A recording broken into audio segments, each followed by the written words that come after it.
Oui, Fred, moi, mais bien évidemment, hein, je crois que tout le monde ne peut que partager ce que tu viens d'évoquer. Mais il faut quand même savoir, c'est que, très honnêtement, et c'est pas parce que je suis élue à la ville de Martigues, mais on a véritablement la chance de pouvoir accueillir. Alors, il le disait très bien, Monsieur Cast, la mairie a beaucoup de chance de pouvoir accueillir des jeunes en apprentissage, mais c'est surtout que le jeune aussi puisse accéder. Il n'y a pas vraiment de frein quand un jeune veut faire un contrat d'apprentissage, et quel que soit le niveau. Et il faut savoir qu'au niveau du salaire, comme tu disais, c'est peut-être en fonction du SMIC ou autre, mais je sais que très bien, lorsque moi j'étais présidente de la mission locale, lorsque nos jeunes, puisque tu sais que la ville a un partenaire forcément avec un centre de formation, maintenant il y en a même deux, et essentiel, qui est basé et qui se situe sur Marseille, mais selon les spécialités, hein, les jeunes qui sont formés à la ville de Martigues sont les mieux et les mieux rémunérés par rapport à l'ensemble des jeunes qui sont en contrat d'apprentissage. Ça, c'est une chose. Ensuite, la rémunération dépend de la qualification. Donc, plus le jeune va monter, donc ça peut être un contrat d'apprentissage niveau bac, mais après BTS, etc., puisque maintenant on dit plus BTS, mais on dit bachelor, et ainsi de suite. Donc automatiquement, l'indice de salaire va augmenter, et entre la première année et la deuxième année, cela augmente, et l'âge aussi fait en sorte que le salaire évolue aussi. Et puis au niveau de l'accueil des jeunes qui ont un handicap ou autre, mais ça fait très très longtemps que c'est le cas, quoi, je veux dire, à la ville de Martigues, et on s'assure même que ce soit le cas auprès du CT6. Malheureusement, le CT6, tu sais très bien que maintenant les conseils de territoire n'existent plus. Voilà, mais ça, je voulais vraiment le dire, quoi. Pour certains jeunes, c'est une véritable chance, mais en même temps aussi, parce qu'il y a beaucoup de jeunes qui, après le bac, n'ont plus envie de poursuivre des études. Et c'est très difficile de trouver des entreprises qui leur donnent la chance de pouvoir poursuivre en apprentissage. Et quand la ville répond favorablement, on a de très beaux parcours qui sont d'ailleurs, Gérard va pouvoir le confirmer, chaque année valorisés au sein de la mission locale, parce qu'il y a des parcours qui sont formidables. Et le jeune, quel que soit après le niveau, ça peut être d'un bac à un bachelor, mais aussi un CAP, un jeune qui réussit son CAP, c'est une très belle réussite. Merci. Oui, Monsieur Boissin. Excusez-moi, j'aurais aimé, vous voyez, contrairement à ce que parfois on peut penser, je me rapproche là de Sébastien Jomel, vous savez, le député qui a voté à l'Assemblée avec mon collègue Mattei, qui a dit merci camarade Mattei. Là, je dirais merci camarade Grimaud. Parce que ce 27% là que je vois la première année, ce 39% la deuxième année, ce 55%, j'aurais aimé peut-être qu'on amende un peu plus à titre d'exemplarité et pour aussi valoriser un petit peu ces jeunes gens, parce que apprenti aujourd'hui c'est difficile. Un pourcentage du SMIC c'est bas. Peut-être qu'on aurait pu voter ça et voir si on ne pouvait pas revoir ces taux. Parce que c'est vrai, 18 à 20 ans, 67% de troisième année, le minot il a fait 3 ans, il s'est battu pour l'avoir. On pourrait aussi contribution, rétribution et peut-être au moins faire un peu comme Fabien Roussel qui défendait l'idée d'un revenu étudiant à 850 € par mois, mais peut-être que vous ne voyez pas qui c'est. Très bien. Et Monsieur Boissin, peut-être que l'État aussi pourrait faire un effort, non, pour nos jeunes?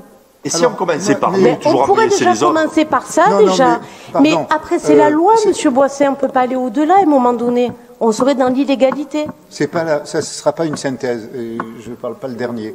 On peut continuer le débat, mais juste un mot quand même là-dessus. Je crois qu'on se trompe d'endroit. Moi, je crois que je rêverais d'avoir la majorité qu'on a au Conseil municipal à l'Assemblée nationale. Ah, j'en rêverais, évidemment. Et là, à l'Assemblée nationale, j'aurais fait adopter la proposition que nous présente Frédéric. Je pense que là, vous n'allez pas être d'accord, Monsieur Boissin. Et de la même façon, pour l'obligation faite par la loi, pour tout le monde, sur tous les territoires, qu'on ait une place, s'il y en a 10, qu'on ait 1 ou 2 jeunes porteurs de handicap. Oui, mais ici, nous, la loi, jusqu'à preuve du contraire, elle est faite à l'Assemblée nationale. Donc je pense, par contre, ce que je pense, c'est qu'on devrait faire une adresse à Monsieur le Préfet et aux députés des Bouches-du-Rhône pour porter cette proposition. Moi, je la signe et je suis d'accord avec ça. Oui, on doit avoir davantage de une rémunération plus importante pour les jeunes qui sont en apprentissage.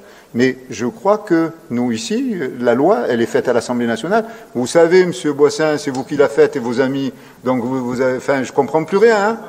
Ouais, vos amis de la majorité du président Macron. Voilà. Donc, M. Di Maria voulait intervenir. Oui, merci. Je crois qu'on veut refaire ce soir, hein, Monsieur Dharréville est là pour nous écouter et peut-être porter ces sujets-là. Mais vous savez, Monsieur le maire, quand on est apprenti, on a 16 ans, on a 17 ans, et s'offusquer parce qu'on a 35% du SMIC, on est apprenti, on est jeune, on démarre, on a envie de dévorer ce métier. Et la question qu'il fallait se poser ce soir, avec 2000 employés à la ville de Martigues, avec tous les métiers qui existent dans la ville, techniques comme administratifs, seulement 9. Seulement 9. Ben c'est là qu'il faudrait travailler, Monsieur le maire. Là, vous en avez la possibilité. Vous le savez, Monsieur le maire, que les entreprises sont en difficulté et ont du mal à prendre des apprentis aujourd'hui. Vous en avez combien chez vous? Moi, j'en ai 0, Monsieur le maire. J'en ai 0 parce que je peux pas. J'en ai pas les moyens, Monsieur le maire. Allez. Et j'aurais souhaité. Alors, autre chose. Madame Gouchicha, vous l'avez bien défendu. Attendez, vous l'avez bien défendu. Faut-il avoir aussi des candidats? C'est facile de dire on va prendre des apprentis. Mais on va prendre des apprentis quoi? Des bachelors. Mais il n'y a pas que ça. Vous savez, il nous faudra tous les métiers comme vous l'avez dit. Et Monsieur Grimaud, instaurer des quotas en disant il faut des handicapés. Ça ne devrait même pas exister ce que vous dites, parce que c'est la discrimination aussi. Il faut un quota d'handicapés. Mais non, pas du tout. Le bon sens prime. C'est pas nécessaire de dire il faut autant de quotas. C'est pour ça qu'on ne se rendra jamais, et vous pouvez la prendre la place à côté de monsieur Fro. Elle vous va bien.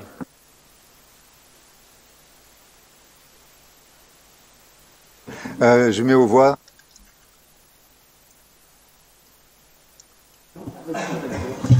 Oui, en fait, je voulais faire une explication, mais côté employeur.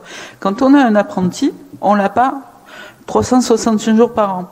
L'apprenti, il est aussi en formation scolaire, dans lequel je crois que c'est 12 ou 15 semaines. C'est-à-dire que durant 15 semaines, il n'est pas à la disposition de l'employeur. Il faut se dire qu'un gamin qui arrive à 16 ans, par exemple, avec 27%, il aura toujours plus d'argent que ses collègues qui, eux, vont à l'école. Ils ne vont qu'à l'école, ils ne sont pas dans une formation alternante. Donc, c'est sûr que ça peut sembler pas grand-chose, mais c'est quand même 300 ou 400 euros tous les mois, que leurs petits copains n'ont pas. Autre chose, justement, quand je vous dis qu'il n'est pas à la disposition de l'employeur, déjà, il faut lui apprendre le métier aussi. Et voilà, parce qu'en admettant que s'il a plus de 25 ans, il touche 100%, ça veut dire qu'il gagnera le double des salariés qui sont présents dans l'entreprise, puisque eux, ils sont là tous les jours. Voilà, c'est tout ce que je voulais dire. Je voulais un peu recontextualiser les rémunérations aussi. Merci. Merci. Je vais mettre aux voix. Y a-t-il des votes contre, des abstentions? Pardon, excusez-moi, des amendements ou de la motion? Non, sans amendement, tel qu'il est pour l'instant. Et je fais une proposition tout de suite après. Je la dis tout de suite. Ma proposition, qui pourrait être notre proposition, c'est de faire un peu comme on l'a fait récemment, une adresse à Monsieur le Préfet, Monsieur le Président de la République, les députés, etc. Et où, d'ailleurs, indifféremment, beaucoup d'entre nous ont souhaité s'associer.